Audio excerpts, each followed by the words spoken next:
Totally different. Okay. Once you're kind of in the States, again, generalizing, Yeah. but after your second year of university, it's really rare to be living in university housing. A lot of universities will offer like subsidized postgraduate, more home style accommodation.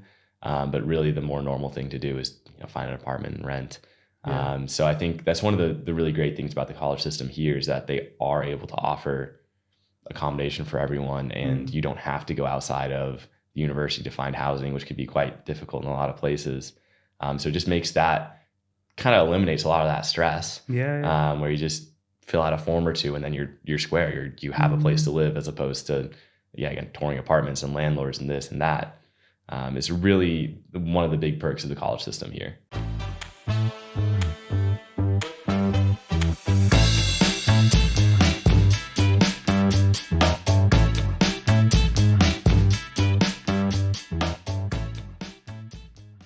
Hello, everyone. Welcome to Cambridge from the Inside. We're here with a new guest today. Would you like to introduce yourself? Yeah.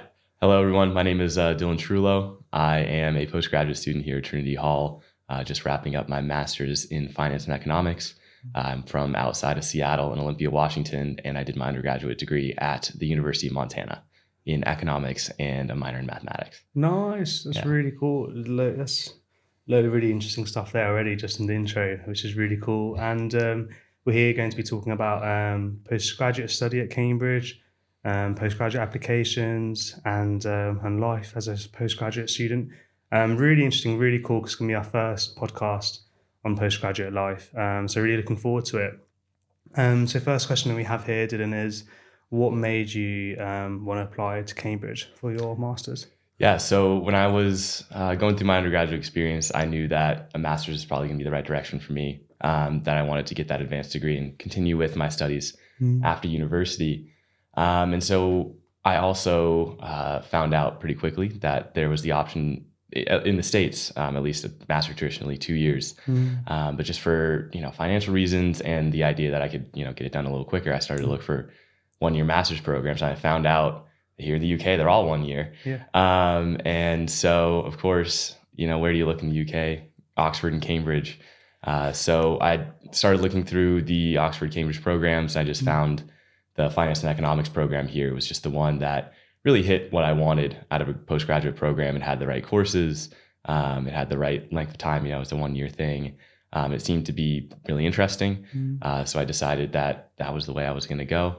I was lucky enough to get in and have a great time doing it. So it was really that idea of trying to get the master's done in 1 year. Yeah.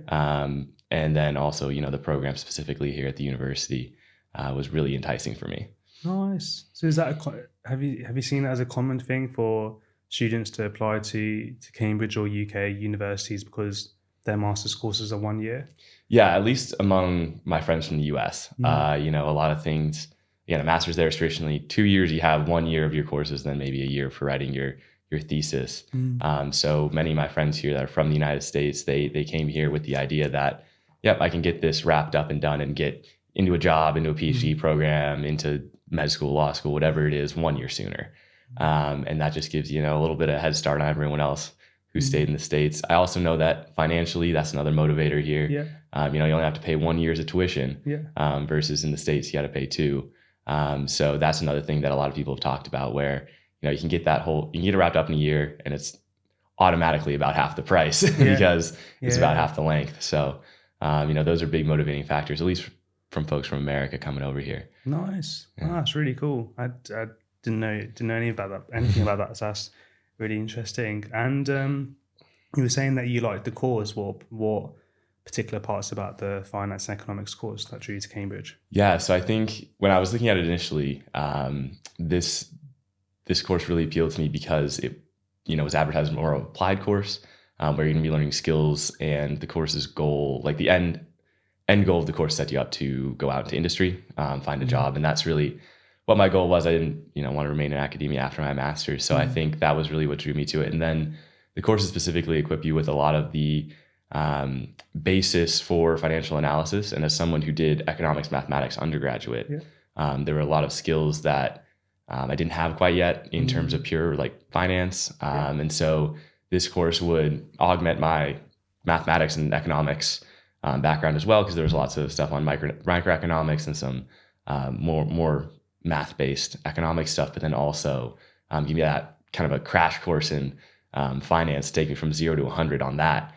So I'd be able to step into a role in, a bank or a hedge fund or an investment firm, something like that. Something that I wouldn't have been able to do with my undergraduate background in economics. So it was really that drew me towards this program specifically. Nice. Yeah, it sounds like I can imagine someone be like a really employable stage to do economics and maths as an undergrad, but then get the finance knowledge as a master's. That sounds really cool. Really cool. So what are the steps if say like someone's done their undergrad, they're thinking of doing a postgraduate course, they're thinking about Cambridge. Like broadly speaking, what are the steps from that position to eventually starting your course? Yeah, so for me, that process started with finding your program that you want to do. Here at Cambridge, within the individual faculties, like the Faculty of Economics, there's I think 4 masters that you can do, and they all kind of hit different things and different specialties. And so really what I was thinking, or the advice that I would say for that process, think about what you want after your master's. And then you can look at your specific faculty, whether that's, economics or law or political science, or whatever. And then you can look at the specific programs they offer and then see which one would prepare you the best for then that next step. So once you kind of have your program in mind, each program is going to have a little bit of different application requirements, but filling out that application is really important. I mean, for me, I had to, compile all the syllabi of every economics and mathematics course I took during undergrad, which was, I was emailing some professors I hadn't talked to in years for that. Sometimes you have to take I had to take the GRE as an entrance requirement for my program. And they are kind of sticklers for a lot of those things to really make sure that you read the requirements very well and that you have all of the both background coursework and test scores or grade requirements that they require to get into your program, because that's something that they do look for. Yeah. And then once you send off that application, you kind of wait for your offer and then, get your offer and hopefully then convert it and show up here at Cambridge. But really the application process is really the big kind of step after finding out which program you want to do, making sure you dot all the I's, cross all the T's, everything's all squared away. Because you really don't want to, lose out on that by technicality or anything like that. So no, that's really good advice. And Cambridge specifically is quite unique in that there's the university, and it's one university, but it's also made up of lots of colleges. Can you explain what a college is for anyone who doesn't know? Yeah, so the way that I've been explaining this to my friends in the States, and the analogy that I've been drawing is that a college is like a frat, but everyone's in one. Like it's they kind of tend to everything outside of your academic requirements. They're going to feed you, they're going to house you, they're going to be the people that you're going to hang out with, they're going to host events for you and things like that. Nice. Which is actually the opposite of how a lot of universities in the States work, where like at my undergrad university, the College of Health, it was like the College of Health and Sciences, the College of Humanities. I see. And the colleges were purely academics, like what we would call here a faculty or department. That was what a college was. Right. So for me coming in, I was really confused about that. But the way I would say is they tend to everything outside of your academics. That's what they're focused on. They want to support you in, doing a degree at Cambridge is hard. They want to give you that support and that environment where you can succeed, give you good food, keep you well housed, give you a lot of friends and activities to do outside of your courses. So you're not too stressed. Then also, provide a library and just kind of a home base, as I like to say, here. So that's really the role that the college plays in your experience. Nice. And just for anyone who's listening, I think the college is separate from the academics for the postgrads. Yes. There's the undergrads, they are quite a bit more involved. That does depend, though. I know a lot of my friends who have supervisors and things like that. You do kind of sometimes do that by college. So if there's a specific supervisor you really want to work with who's in a specific college, it can sometimes help with funding, or if you want to get on their specific project, it can help to then apply to the college of that supervisor. Okay. Or, sometimes they might require it and things like that. So there are those things as well in the applications, like some funding and things like that are tied to specific colleges. So it's not as, it can be separate, but it's not as black and white, totally separate, just because of those kind of technicalities in there. Nice. Because that leads me on to my next question as a postgrad, how does it work? Do you apply when you're making an application for your course, let's say finance and economics? Am I applying to the economics faculty, or am I applying to a college? Because at the undergrad level, you would choose a course, but you would apply to Cambridge, but you would apply to a college as well, like a specific college. Yeah, so at least for me, how it worked for my program is I applied for the master MPhil in finance and economics. Then I listed 2 colleges as my first and second choice. And then if I were to receive the offer from finance and economics, then they look at my first choice college. Okay, will my first choice college accept me? No. Okay, will my second choice college accept me? No. And then if the finance and economics program lets you in, then you're just pooled and you're assigned to a college. Luckily, I put Trinity Hall as my first choice, and I got into it. So that was pretty nice. But if you do get that offer from the finance and economics department, you will get into a college. It just might not be your first or second choice. So it's 2 kind of separate things. There's the program and the college. But again, if you have a program with a supervisor tied to a specific college, then that would sway the decision process on what college you're probably more likely to get in your first choice or things like that. So it's the faculty who gives the offer. You receive 2 offers kind of within the span of a week, where you receive the offer from the faculty, and then maybe a week later, at least that is the time frame I remember, you receive an offer from a college. So on your faculty offer, it'll say, this is conditional on you getting an offer from a college and then meeting whatever conditions your offer requires. And don't worry, I was freaking out because I didn't get a college offer. It will come through. Like they're going to assign you. It's just going to take a little while. That's the bigger thing to focus on with we can talk about offers later, but once you get that offer from the faculty, you'll get one from the college. It might take a week or so. Nice. So there's 2 separate things. And for applicants, as you were saying before, if they're interested in a specific college funding, a funding that a specific college provides, or a specific supervisor that's a part of a particular college, you could choose that college as your first choice. That's how it. A lot of scholarships, like for instance, like the Churchill scholarship here. I have a friend who's from my hometown actually on that course. I was talking to her, and she had to list, in order to be like a part of the application process for the Churchill funding, had to list Churchill as her first choice. If you are applying for a program like that, you have to make sure that you do. You can't apply for the Churchill scholarship and then list Trinity Hall as your top choice. Exactly. I see. So if you're applying for specific college funding, you've also got to apply for that college. That's How many applicants know that, or when do you realize that in the process? It's, at least for me, it was when on the Cambridge application portal, there's some opportunities to they'll list out some funding opportunities that are eligible for your course. And then that in kind of the requirements, they'll say somewhere in the fine print, you have to list so-and-so college as your top choice in order to get this or something like that. So it's not plastered in big letters anywhere.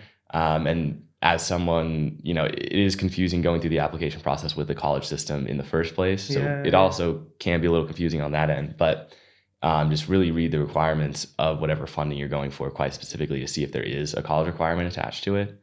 And that's where you're going to find that information, I think. So I'm going to try to summarize it and see if I've understood it, and just let me know if I've got anything wrong. So I want to apply for a master's course. I may apply to the university into a specific faculty. They've liked my offer. They've liked my application. They give me an offer. Then I subsequently, at some point, should get a college offer as well, and I'll be a part of that college. And before all that, when I'm applying, if I've seen that there's a specific funding that a specific college has, in order to get that funding, in most cases, I would have to have chosen that college as my first choice.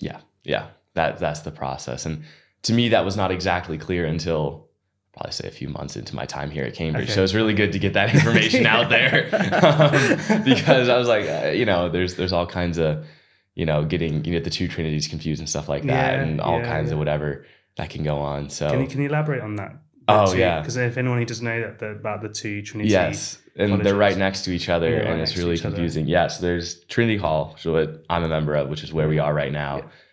Which is a college. Which is a college, one of the 31 colleges here at Cambridge, which is older and cooler, in my opinion, at least, than Trinity. And Trinity is Trinity College, not Trinity Hall, is another college, which is right next door, and they're two separate things. Trinity College was founded, of course, after the split of the Church of England from the Catholic Church. As kind of a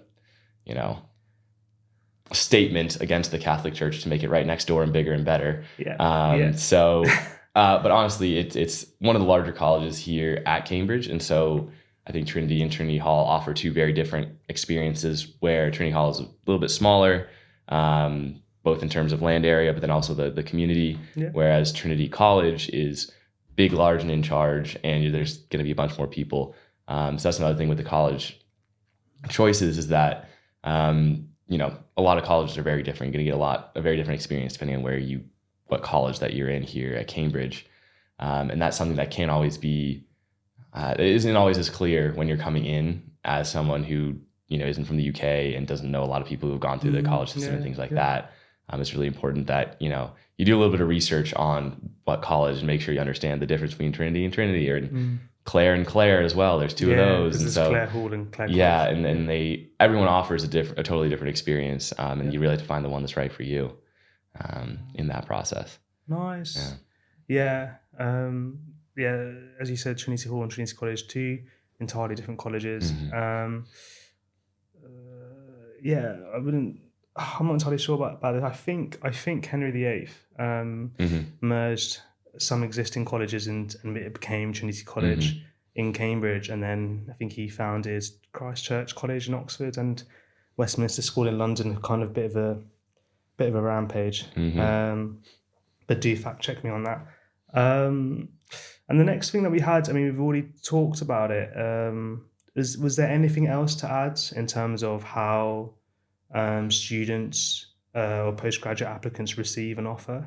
Yeah, so the big thing with the offer that surprised me is in the States, when you apply to undergrad or postgrad degrees, you get admitted. You don't get an offer. You're in. They send you an email and they're like, congratulations, you're admitted to the class of 2026 for this, blah, blah, blah. Okay. And they say, cool, good, you're there.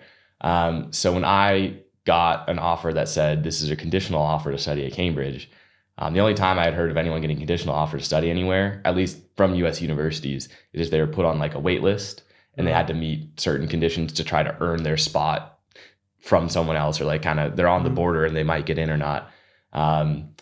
Here at Cambridge, all offers are conditional. You do not just get into the university. You are going to be sent an offer that's going to say you have to, at least in my case from the States, graduate with this certain GPA, or if you're in the UK, you're going to have to score X percentage on your test scores as an average. And so once you receive that offer, that conditional offer, it is conditional on you completing the requirements of that offer. There's a little bit of wiggle room. If you're close, they'll probably, give you the benefit of the doubt. But it's not just an immediate, okay, you get the offer, you're in. You do have to continue to, in my case, I'd already graduated from university and I've already done by the time I got my offer. So then I just had to provide that transcript. But if you're still going through it, it could be, a lot of incentive to do really well, or it could be like, oh, I can do this easy and I'm going to coast through here.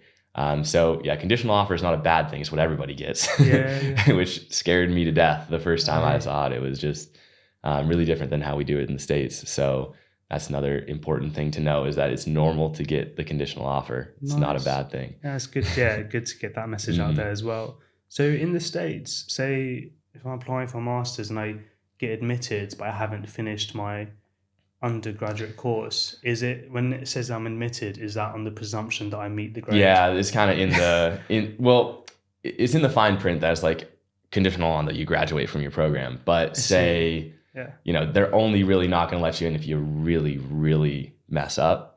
I know here in Cambridge, a lot of the offers that people receive are actually quite difficult to achieve. The requirements of it's you got to score 70s, average 75 or something like that across your end of university exams, which for those of you outside of the UK listening, that's really hard to do. Whereas a lot of times in the States, if you receive that offer of admission, you really got to mess up to lose it. You got to go from being a straight A student to a straight D student or not pass or fail and things like that. So I think it's just different because in the States, the assumption is that, okay, you're admitted, you're probably going to be fine this last term or few terms or year, however long it is. And you don't have to, there's a lot less riding on it in terms of you needing to get the absolute perfect grades in order to maintain your status as an admitted student. And so it's kind of, the way I like to think about it is like Cambridge gives you the opportunity to, whereas if you get into a program in the States, you have the opportunities, you're there, it's yours to then lose. Whereas Cambridge, you got to still work your way into it. So for an undergrad, normally the conditional offers the conditions are their final grades for that year. Are those the same conditions for a postgraduate applicant? Yeah. So if you're coming from UK university, it's whatever your like third year exam score is. Is that overall grade, maintaining that. For me, for coming from the US, it was I had to maintain a certain grade point average. And so, that would have been conditional on all 4 years of my university experience, then like graduating in my last term, maintaining that grade point average across the whole rest of it. And so, that's really what I've heard. And so whatever your final grade is, whatever they're going to list on your transcript from your undergraduate institution is what Cambridge is going to condition your offer on. So I think, coming from whatever system that you're in, it's going to be something based on whatever that final grade or that final overall measure of your performance in undergrad is going to be. Nice. Yeah. And there's this phrase called unconditional offer, and where you've already completed your course and you have the final grade. So even if there's a condition, because you've met that condition already, it's unconditional. And was that the situation you were in? That was the situation I was in. Yeah. I was done already. Yeah. Nice. But it did say conditional offer still. Like the offer did read, this is a conditional offer on the condition that you graduate with this certain GPA and stuff like that, even though I'd done it a few months early. Right. Okay. So you will receive a conditional offer. If you already met the conditions, just submit it. So another question that we have here is with the application process, is there any support from the college or the faculty with your application? It's fine if there's not. With the faculty, there is. With the college, because you're not a member of a college yet, specifically, there's not as much from the colleges. The best support I would say that they offer is their websites and information on specific colleges and any video content and things like that. So you can get a read of the college, understand what kind of everything's going to look like. From the faculty, they offer, they're quite quick with answering questions. Nice. And at least in my experience, and professors were also really good at answering questions. I reached out to some of the professors in the courses I was really interested in. They were able to clear up a lot of questions about the specifics of this course or, how does the dissertation work and things like that. So there's lots of support from the faculty in that process. And then once you do get in and accept your offer and all that stuff, the college provides a lot of support in terms of, getting your visa set up, housing, getting to Cambridge, all kinds of information on that side. But really in terms of the application process, it's going to be more on your faculty and talking to them and figuring out the specifics of your course. And then once you're in, it's much more on your college to support you. Nice. So once you're in, what kind of support do they provide? If I'm having issues of visas or unsure where to live, are they supportive in those areas? Yeah, that's exactly what they helped me with. I was I needed these specific documents for my visa and these requirements, and they were able to send that over. Nice. Or point me in the right direction on where to find those things. When it came to housing, they were very proactive in reaching out and saying here's your options. You can live here, you can do this, you can live with college, you can not live in college. And then when I made the decision to live in college, they were quite supportive on, here's all the different options and showing me what are the options and what can happen here. So it's really, once you are in and that ball begins rolling towards actually coming here, college is kind of your point man. That's the point of contact you're going to be working with for a lot of the specifics of housing and visa and getting there and that type of stuff. And then working with your faculty is going to be more about your academic calendar and when courses start, when you need to be doing this, when you need to be doing that. Whereas college, you have more about everything outside of your course. Like I said earlier, that's where they're going to help you. Nice. In coming here.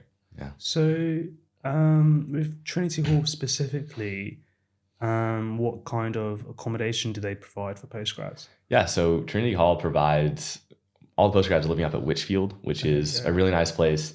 It's maybe like a 7-minute cycle, 20-minute walk up out of town a little bit. It's where the Trinity Hall sports fields are, and there's tons of gardens there. And then on Whitfield site, there's a bunch of different options for housing for postgrads. There's some more traditional dorm style housing. There's like some houses that give a more homey feel, and then there's the new build site, which everyone has like an ensuite bathroom. It's a little bit more like a homey hotel room type thing. But you're gonna be living communally with other postgrads. They do a pretty good job of keeping the postgrad building separate from the undergrads if you're concerned about rowdy 18-year-olds or something like that being around. But it's really nice to have, even though it is in central Cambridge, I think it's actually quite nice. You can go there, it's really quiet. There's badgers and deer and birds chirping and things like that. It's relatively close to multiple grocery stores and things like that. And it gives you, having college in central and then having your home be kind of outside, it gives you two home bases where you can go between. So it's a really nice situation they got going on here. Nice. And if you're into sport, it's closer to the sports center than it is from the center, right? Yeah, well, that's where the sports center is. That's where the sports fields are. So, if you're interested, in playing football or cricket or anything like that, the games are right there. Sometimes we go and sit and just watch the cricket games from the sports pavilion, just for fun. It's also relatively close to the boathouse. It's kind of equidistant to the boathouse from Central and Whitfield. So, it's really nice for access to those type of things as well. Nice. Yeah, it's a really good offsite accommodation. It's quite, and from like people is that quite common for postgrads to have accommodation provided by their college? Yeah, that's most of my friends are doing that. It's so much easier because they are able to handle so much more. You're not dealing with a landlord. You're not signing leases and reading contracts and all that type of stuff. You're just able to kind of show up and there's a place ready for you. They can provide like linen service. So I didn't have to buy a bunch of sheets. People come and clean your room once a week. There's lots of perks of living in college. So especially all my friends on MPhil courses where you're here for a year, it's a shorter time period. Pretty much everyone lives in college. Just because of how easy and nice it is. Nice. And is that, compared to like friends you have in the US, is that like a similar situation that they would have? Totally different. Okay. Once you're kind of in the States, again, generalizing, but after your second year of university, it's really rare to be living in university housing. A lot of universities will offer like subsidized postgraduate, more home style accommodation. But really the more normal thing to do is find an apartment and rent. So I think that's one of the really great things about the college system here is that they are able to offer accommodation for everyone, and you don't have to go outside of the university to find housing, which could be quite difficult in a lot of places. So it just makes that, kind of eliminates a lot of that stress. Where you just fill out a form or two and then you're square. You have a place to live, as opposed to again touring apartments and landlords and this and that. It's really one of the big perks of the college system here. Nice. And more on like the social side of things. What like societies or college societies opportunities are there for postgrads in their college and Trinity Hall specifically? Yeah, so in your college, you will be a member of the MCR, or the Middle Combination Room. Combination is what the old-timey term for socializing. I've learned that. So that's what it is. So they say after formal, you will combine in the MCR and things like that. So there you go. But it's pretty much like the postgraduate community. Everyone who's a postgraduate is a member of the MCR. There's going to be somewhere in your college, there's going to be a nice room. That's going to be specifically, you can only get into it if you're a postgrad, and they'll host events. That's where, postgrad societies will meet. And it also is just a place that's open where you can just go hang out. I know like ours, most of them have like big couches Nice. for hanging out, or like tables for doing work, Yeah. board games and things like Yeah. that. It's just a really nice place to be. So everyone's a part of the MCR. And then within the MCR, there's tons of societies that are postgrad only.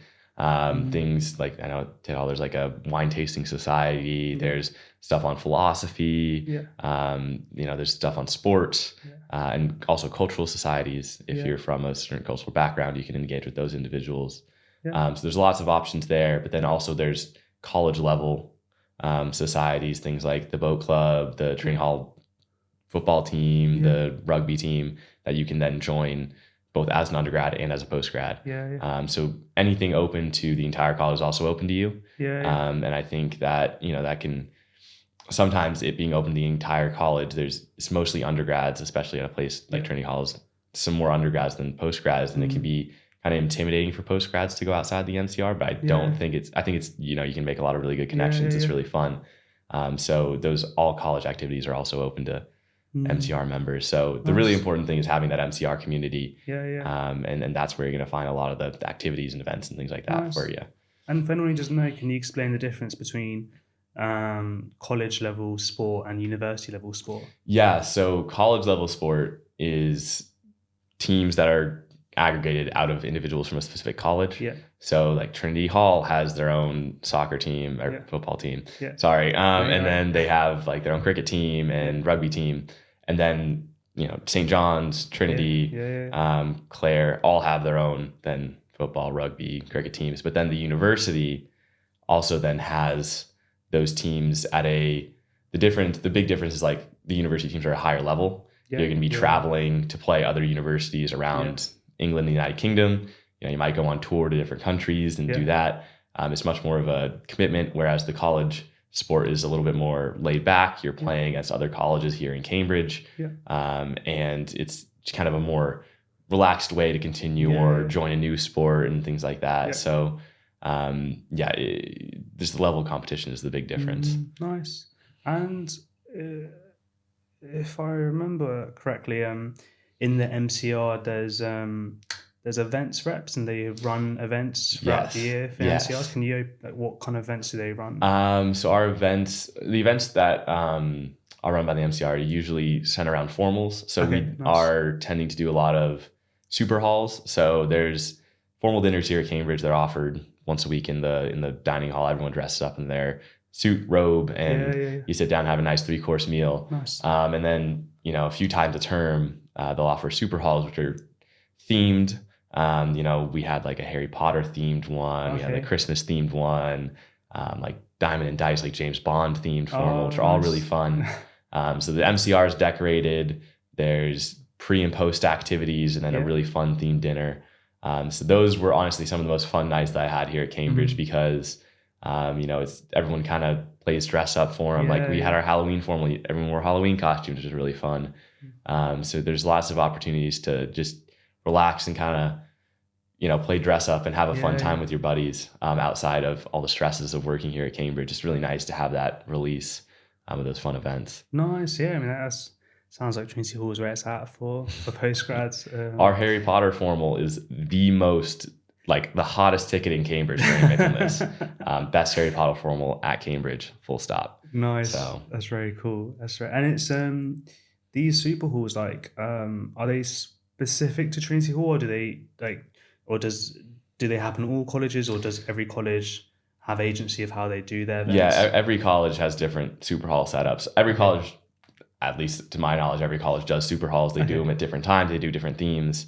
And so if you have a friend, you can go to a friend's super hall and things like that. So it is fun to go and see other super halls and see how they do it everywhere else. So you can bring people from other colleges to yours. If you can get a ticket. If you can get a ticket, that's the hard part. If you can't get a ticket, then you can bring them to And you can go to other ones as well. You can go to other ones, again, if you get a ticket. Again, tickets can be hot commodities for some of the cooler, some of the bigger super halls, like the Harry Potter one, like the Christmas one, things like that. Yeah. Nice. Wow. And given how many colleges there are, then there's that many different things you can do. Super halls, formal dinners. Sounds like yeah, like how much is there going on in terms of socially? Because I imagine Cambridge has this impression of being academic and a small town, but does that mean that there's not much of a social life? No, there's tons to do. There's always something going on. And it's honestly, it's like trying to have that balance between being academic enough and social enough. And what are you going to do? That's really the hard part, is really Yeah. choosing. Because there's, within your college, there's events. There's, events at institutions around town, concerts, Yeah. gigs, comedy shows, whatever you want to do. There's Yeah. something here. And then there's also like colleges will do things called BOPs, where they open up their college bar to anyone from any college, and you can go to those, which are always really fun. I just think there's people from all around the world here, and therefore there's people of all kind of different interests. So if you are interested in something, you can find it here in Cambridge. So there's always something to be done. Whether that is, going to a Superhall, going to a BOP, or just hanging out with your friends, getting dinner, something like that. There's always something to be done. Nice. And London's not that far as well. Well, I was there yesterday, actually. So there you go. It is quite common, to have, weekends, day trips to London are really, really accessible. I was there yesterday seeing some friends from Trinity Hall. Nice. So it's really fun. I've done many a day down in London, seeing a museum or something. And 45-minute train ride. Not long at all. Straight on the station, straight shot down there. It's nice. Yeah, nice. Really cool. I wish I was doing a postgrad now. So moving on to back to the more the application side of things. I know one thing you wanted to talk about was the differences of information availability compared to, like, if you're applying to the US compared to applying to Cambridge. I was wondering if you could expand on that a little bit. Yeah, so coming from the US, at most universities, I went to a public state school, and I think this is true of most public state schools and a lot of universities there. If you want to know something about the university, everything's out there on their website. You can find pretty much anything that you want to know. And then also, when you do get that offer, that admission, they send you packets and packets and email after email, and they send you a million things all at once, and you have pretty much everything that you need to know accessible to you within a day or two of receiving that initial offer. Whereas here, it's much more of a need to know basis, where you are told of things as you need to hear about them. Like, you're not going to be getting a bunch of information on housing until it's time to be choosing where you're going to be living. So this kind of created a situation for me where, like, my parents also went to school in the States, and about once a week, they were more than once a week, every few days, they're asking, like, hey, have you heard about this? Hey, have you heard about that? When's this going to come through? When's that going to come through? I'm like, I don't know. Which is the total opposite of the States, where it's like, you're going to have everything planned out well in advance, and everything's also readily available right there as soon as you get that offer. So it just created a lot of unnecessary stress for me, where I was sitting around kind of, oh my goodness, when am I going to hear about this? When am I going to hear about that? But I haven't figured out my housing. I think if I was to, go back and tell myself anything, it would be relax. Like, they know what they're doing. They've been doing it for 700 years. They know exactly what's going on. You'll find out about things when you need to know them. And so you don't need to get all worked up about not having every single little bit of information. But I think it's just a difference of expectations, really, where that's what I expect coming from the States, that I'll get everything either provided to me as soon as I'm in, or also on the internet is just readily accessible to everyone. So that's really the big difference there. And I think, coming from a different part of the world can be really stressful. Nice. Well, hopefully, for anyone who's in a similar situation and they watch this, they know that they hear your story and are reassured that everything will be fine and the colleges know what they're doing. Yeah, your parents will get off your back, I promise you. They'll eventually it'll all sort out. They know what they're doing. Yeah. Nice. And so besides that, for anyone who starts an application, or if you could go back, what things, or like one thing, would you wish you'd known at the start of the application that you do know now?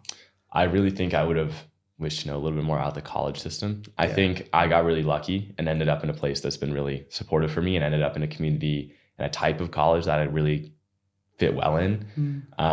I made my decision to go to Trinity Hall because one of my professors went to Cambridge, that they had the best food. That's true. Which is true. A, it's true. B, it's probably not the greatest metric to make your decision on what college to go to based off of. So I think, going into it, I would have really liked to have done a little bit more research and reached out to a few more folks about what the college system really is like, and made a decision more on on what I wanted out of the Cambridge experience, and selected a college based on those traits. Going back, if I would have done that, I believe I also probably would have selected Trinity Hall, to be fair. I think I got really lucky in that aspect. But if you end up getting an offer from a college that maybe doesn't really align with how you think or what you want out of your Cambridge experience, it can be disappointing sometimes. So I think it's really important that you do that research on the front end and really go for the colleges that you think will offer you that experience, that what you're looking for out of your Cambridge experience. Nice. Yeah, it's really good advice. And lastly, we have it was a 1-year course, right? You arrived September. Yep. And now, I feel like how would you say has the year been now that you're at the end of your course?